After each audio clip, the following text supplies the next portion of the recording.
84,863 మంది ఎన్రోలర్స్ 150 ఇళ్ళకి ఏదైతే లెక్కలు రాసుకొచ్చారో ప్రతి 150ను బెండలు కట్టి మనం ప్రభుత్వం వీటిని దాచిపెట్టింది.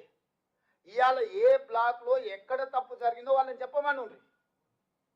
మనం ఆ బెండలు తీసి ఓపెన్ చేసి పోదాం ఆ ఊర్లో ఆ బ్లాక్లో పోయి మళ్ళీ క్రాస్ చెక్ చేయడానికే మనకు రెడీగా ఉంది.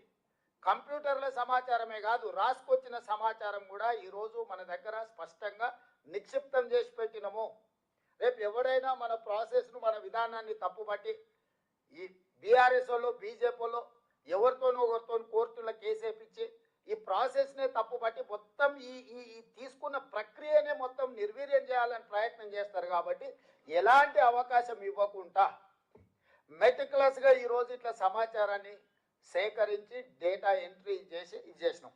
ఇందులో మనకు వచ్చిన సమాచారం ఏంది? మొత్తము మనకు 3,54,74,554 మంది ఇందులో సమాచారంలో పాల్గొన్నారు. ఇది మనం రాసుకొచ్చింది కాదు. ఈ కుటుంబాలందరూ బయటికి వచ్చి ఇంత జనాభా మనతోని వాళ్ళు నమోదు చేయించుకున్న జనాభా. ఇప్పుడు జనాభా 4 కోట్లు ఉంది, లేకపోతే జనాభా మాది తగ్గింది, లేకపోతే మాది ఇంకో కొందరిది అక్కడ జరిగింది ఇక్కడ జరిగింది ఏదైతే అంటురో ఇది సెల్ఫ్ డిక్లేర్డ్ డేటా. ఇది ప్రభుత్వం ఇష్టంగా కూర్చొని ప్రభుత్వ కార్యాలయంలో కూర్చొని రాసింది కాదు. ఇల్లు తిరిగి ఇంటి వాళ్ళని అడిగి ఇంటి వాళ్ళు ఇచ్చిన సమాచారం మీద అప్లికేషన్ మీద వాళ్ళు సంతకం పెట్టుకొచ్చి ఇచ్చినాం. ఇప్పటి వరకు ప్రభుత్వంలో నమోదు చేయించుకున్న వాళ్ళు 3,54,77,554 మంది ఈ రోజు మన దగ్గర నమోదు చేయించుకున్నారు. ఈ కుటుంబాలు ఎన్ని అంటే టోటల్గా దాదాపుగా ఈ కుటుంబాలు అన్నిటిని కూడా 1,12,00,000 పైగా కుటుంబాలు ఇందులో పాల్గొన్నాయి. ఈ మిగతా వాళ్ళు ఏదైతే 3 లక్షల పైచిలకు కుటుంబాలు పాల్గొనలేదో ఒక అంచనా 16 లక్షల పైగా జనాభా 3,56,000 కుటుంబాలు మనకి ఇందులో మన ఇండ్లు గుర్తించిన వాళ్ళు మన ఇంటికి స్టిక్కర్ అంటించిన వాళ్ళు నమోదు చేయించుకోలేదని ఒక అంచనాకు వచ్చినాము.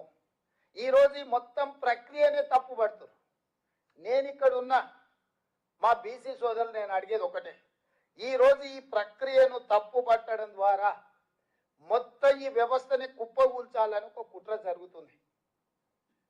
మనోళ్ళు కూడా తెలిసి తెలియక ఏదైనా చిన్నది పెద్ద తప్పు జరిగితే మేము సర్దిద్దుకుంటామనో లేకపోతే అవునా అట్లా జరిగిందా అని మన దాంట్లో ఉన్న వాళ్ళే వాళ్ళ అతి తెలివితేటలు ప్రదర్శించి లేకపోతే వాళ్ళ గుర్తింపు కోసం ఈ లెక్కలు తప్పనో దీన్ని అట్లా చేయండి అనో దీన్ని ఇట్లా చేయండి అనో ఇట్లా మాట్లాడడం ద్వారా 1931లో బ్రిటిషర్స్ తర్వాత మండల్ కమిషన్ కూడా వాళ్ళు ఇచ్చిన నివేదిక బ్రిటిషర్స్ ఇచ్చిన లెక్క మీదనే బేస్ అయి మండల్ కమిషన్ ఆ రోజు నివేదిక ఇచ్చింది.